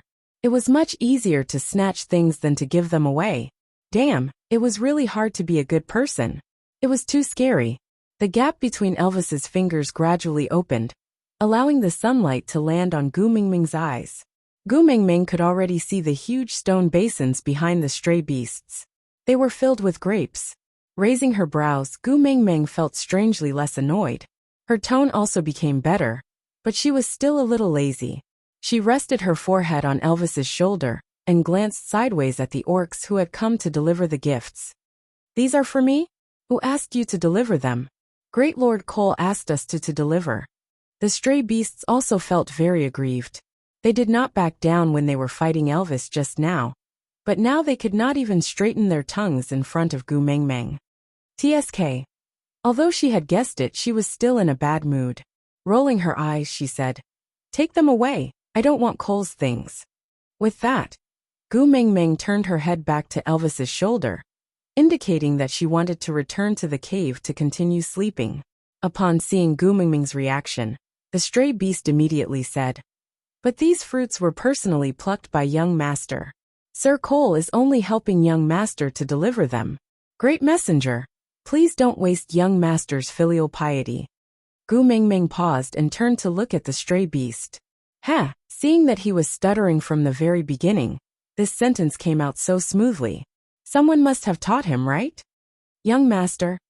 Gu Mingming did not bother about who had taught him to say that sentence, because she did not need to ask to know, and she did not want to hear that name again. The stray beast saw that Gu Mingming had indeed stopped in her tracks after following Cole's instructions. Even her reaction was exactly as Cole had predicted. He felt more assured and did not stutter so much. He nodded and replied, "Yes, young master Qi Xian." Gu Mingming frowned. She was in a very bad mood. She did not want Qi Xian to have anything to do with Cole, but Qi Xian had been kept by Cole's side for so long that even the stray beasts had to call Qi Xian young master. What the F***ck? Qi Xian was not Cole's son, but there was no point in talking to these small fries. Gu Mingming clenched her fists and said, "I know, leave the things here and scram."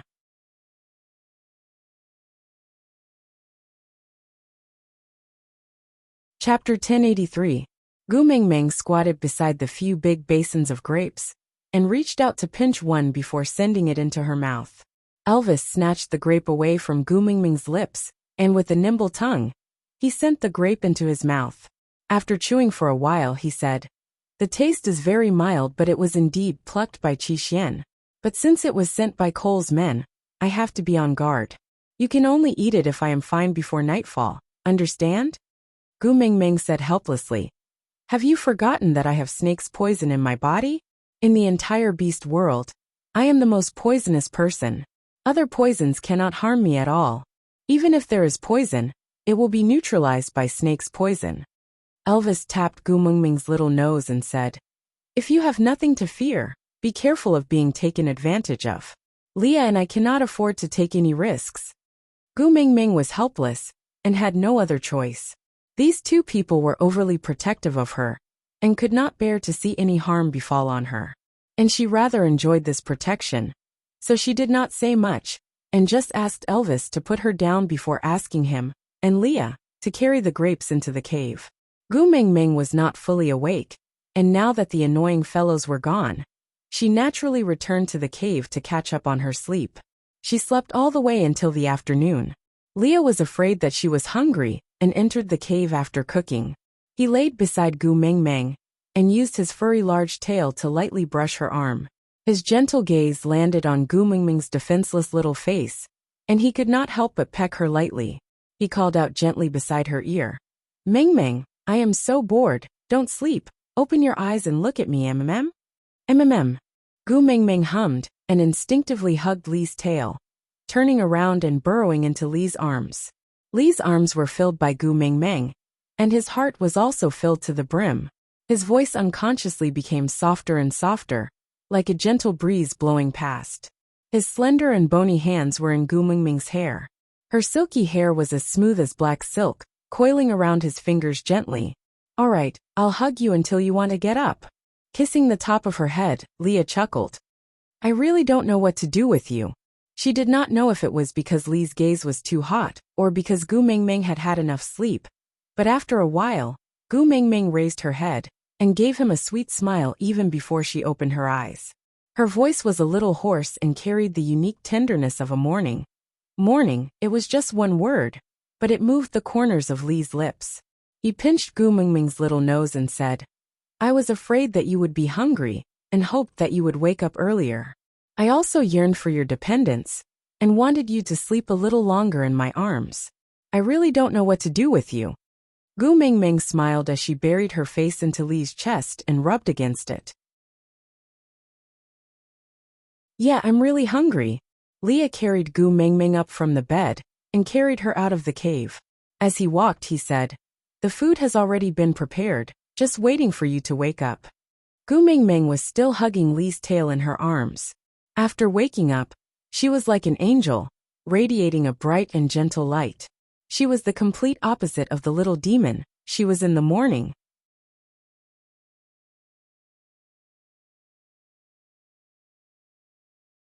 Chapter 1084.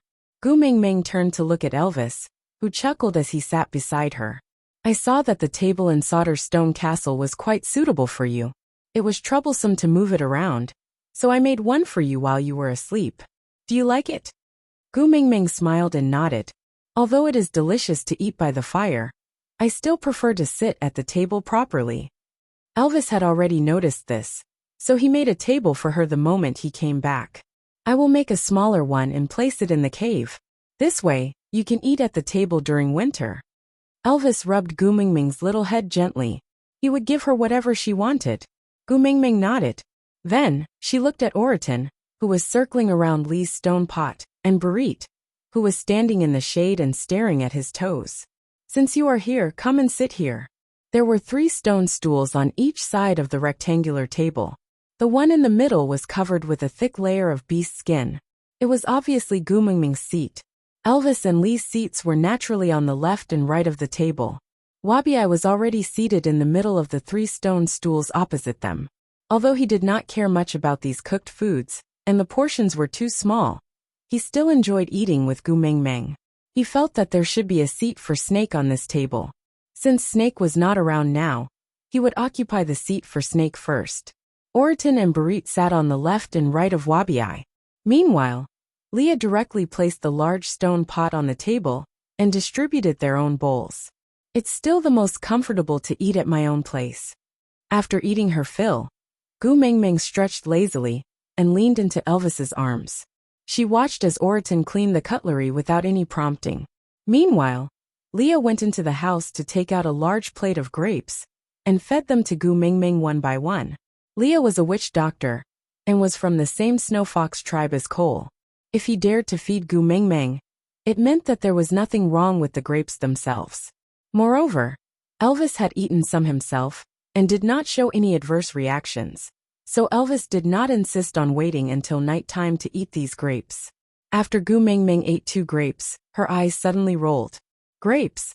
Little shit, you have to help me with something. Gu Mengmeng sat up abruptly and raised her brows at Wabi. After yesterday's teasing, every time Wabi saw Gu Mengmeng smile at him, his hair would stand on end.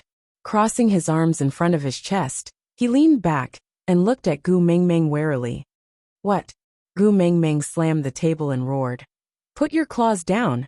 Don't look like you're forcing me to be a prostitute, alright? Wabi stiffened his neck. Do you think I should take it down just because you want me to? Do you think I don't want face? Gu Mingming clicked her tongue in disdain and said, Alright. You can just maintain this defiled look and stay there. It's up to you. Wabi's temples throbbed. What did she mean by defiled? Why does it sound so awkward? He glared at Gu Mingming and said, What exactly do you want me to do? Say it quickly.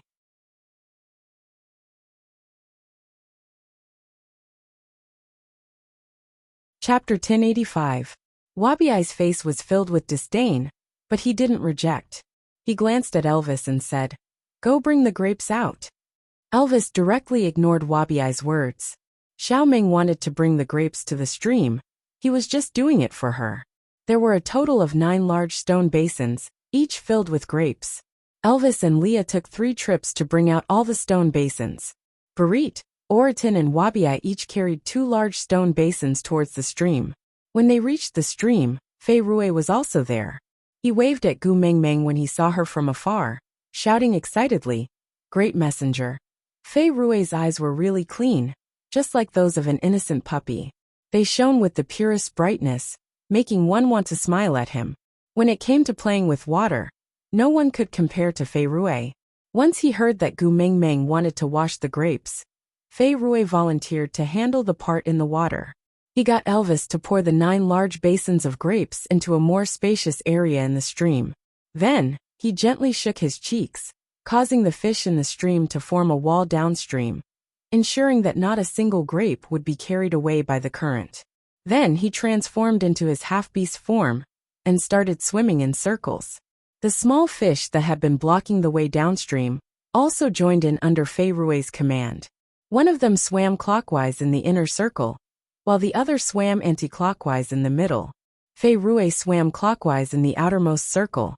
The grapes danced back and forth in the 3 layers of water, as if they were little fairies that had fallen to the mortal world. Gu Mingming clicked her tongue in wonder as she watched from the shore. Damn, a primitive version of a washing machine. Elvis and Leah exchanged glances before saying, The surface of the water is going to freeze in winter. When do you intend to let him return to the sea? Lee's arm naturally rested on Elvis's shoulder, his long and narrow eyes sparkling with tears. Or, do you want to keep him to make fish fillets in vinegar sauce? Gu Mingming held her forehead. Back in Zacharias, she had told Dora that Fei Rui was the cause of her male's trouble. The 2 of them still remembered it clearly. Not long after, Fei Rui walked out of the water and transformed a pair of legs at the same time. He allowed the water to slowly drip down his body. He didn't feel that it was inappropriate at all. After all, he was a fish. The grapes seemed to have been given life, jumping into the stone basin one by one. The surface of the grapes reflected the sunlight and the water, looking extremely sparkling. Before Gu Mingming could even thank Fei Rui, she jumped down from Elvis's arms and grabbed Wabi, before throwing him into the water. Wabi was caught off guard and looked at Gu Mingming in confusion. What are you doing? Gu Mingming stood by the shore and rubbed her hands. Do you want to wash yourself, or do you want me to help you? Cole crossed his arms again and stared at Gu Mingming with a guarded look. Are you a freaking pervert? Gu Mingming jumped into the water and gave him another kick, sending Wabi into the deepest part of the water. Stop talking nonsense. Hurry up and wash up to help me grind the grapes.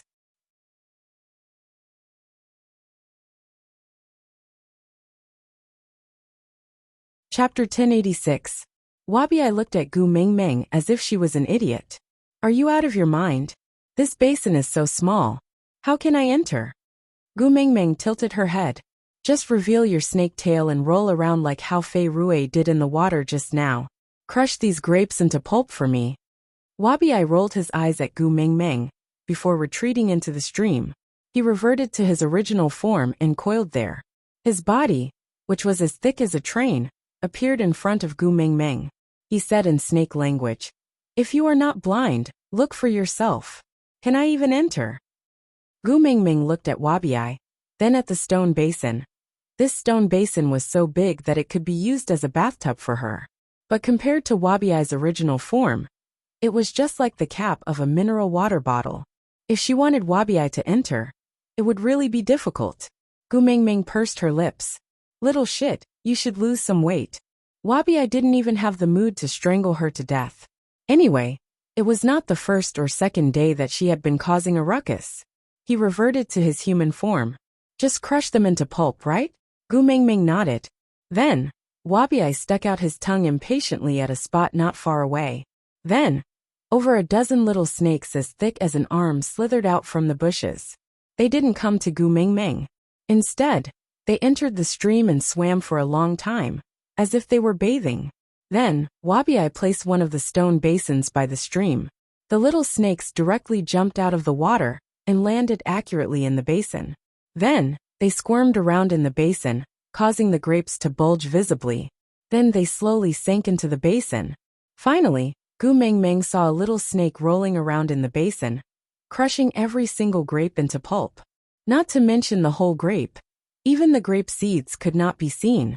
Using the same method, the 9 large basins of grapes soon turned into 9 basins of fruit puree. After the little snakes completed their mission, they swam out of the basin, washed their bodies in the stream, and then returned to the bushes as if nothing had happened. While the little snake was crushing the grapes, Gu Mingming had already asked someone to fetch the beast skin and beast tendon. She asked Elvis to scrape a groove on the side of the stone basin, then used the beast skin to cover the stone basin tightly, and used the beast tendon to secure it. This kind of sealing effect was definitely not very good, but there was no place to buy sealed cans here, so they could only do this for the time being. She got Oriton and Barit to carry the 9 pots back to Elvis's cave, while Gu Mingming brought her partner and Wabiai into the forest. After wandering around aimlessly for a long time, Gu Mingming set her sights on a towering ancient tree. Such a tree would definitely be priceless in the modern world, but it was not something rare in the beast world.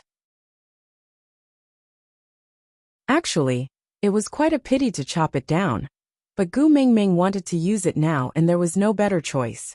So she pointed at the tree and said, "Hubby, I want this tree. Just cut it from here and leave a stump. We can use it as a table the next time we come." Elvis had helped Gu Mingming cut the bamboo previously, and was now considered a skilled worker. He cut wherever Gu Mingming pointed at, without any deviation.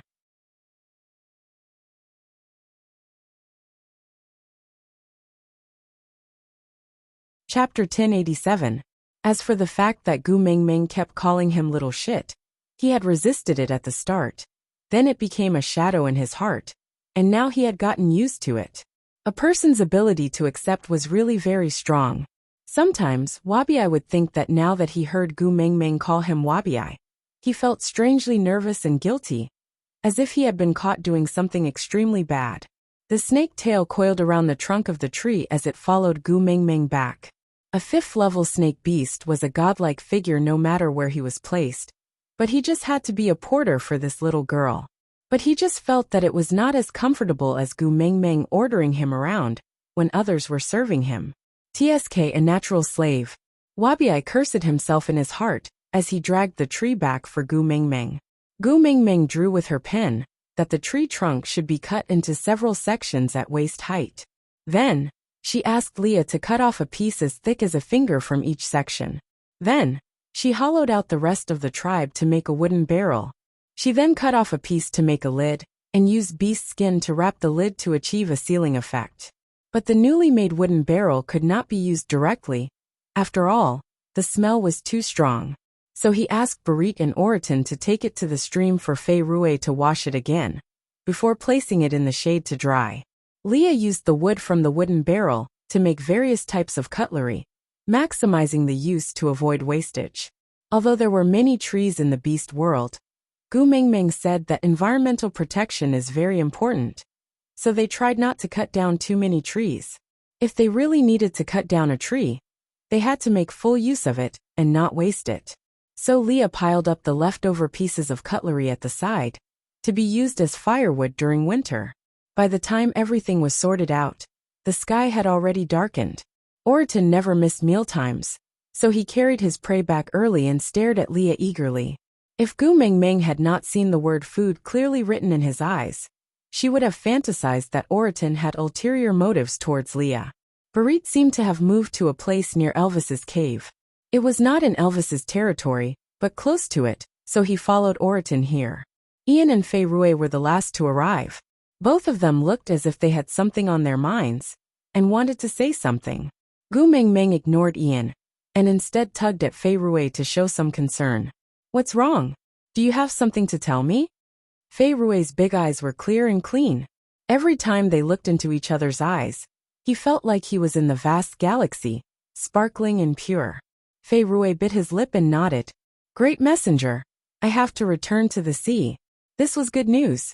After all, Leah had just threatened to turn Fei Rui into vinegar fish slices if he did not let Fei Rui go. Although it was a joke, Gu Mengmeng could understand that her nonsense in Zacharias had caused Elvis and Leah to have a knot in their hearts against Fei Rui. Originally, he was still thinking about how to not hurt this child's heart, but now that he took the initiative to bring it up, it was good. Fei Rui said, I won't be able to come out during winter when the water freezes. Although I don't lack food, I will still feel lonely alone. So I want to return to the sea to see my sister before winter arrives. I will come back during the rainy season next year. Is that okay? You're tuning in to the Li Mei's Sword of Destiny YouTube channel. We're so grateful for your support, and don't forget to subscribe to join us on this incredible journey through captivating stories. Your generosity through donations truly makes a world of difference, as it's the primary source of revenue that allows me to expand and enhance this channel for you. Thank you from the bottom of my heart for being a part of this adventure.